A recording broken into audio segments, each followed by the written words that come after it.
So what I wanted to talk about today is something that I grew up with and the influence that it's had on how I think about money. And that influence has been the musical stylings of Destiny's Child and Beyonce. I grew up in Houston, and one of my earliest live music memories is going to see Destiny's Child at the rodeo when I was 12 years old. The music has really grown up with me from Destiny's Child through Beyonce's solo career, and it's taught me a lot about independence financially, healthy relationships about money, and success, and really owning your own success. In early 2001, they released Independent Women Part 1, which was featured on the Charlie's Angels motion picture soundtrack. And in that song, they talk about how the car that you're driving, the watch that you're wearing, the house that you live in, I bought it, I depend on me.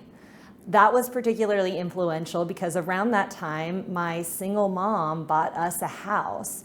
She was the only income provider in our household, and so hearing this song and also living that experience was incredibly influential.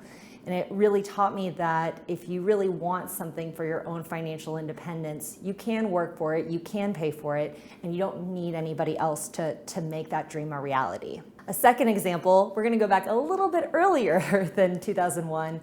In 1999, the song Bills, Bills, Bills taught me about money and relationships even before I was old enough to date.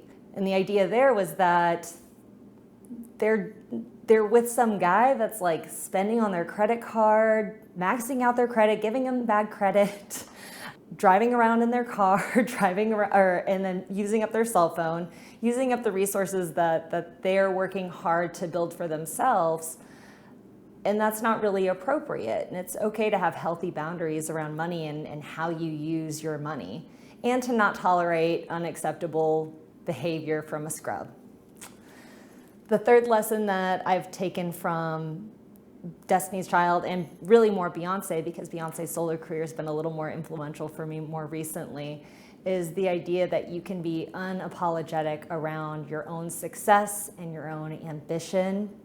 And in 2011, I think Run the World Girls came out, and I think what they say in that song is, let's raise a glass to the college grads, how we're smart enough to make these millions, strong enough to bear the children, and get back to business. I feel like that is just so quintessential what it's like to be a woman in the workforce these days.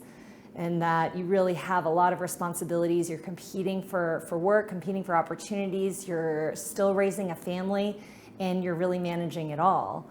And there's just a lot of strength and ambition that goes into finding that balance, and that you can really own your own success.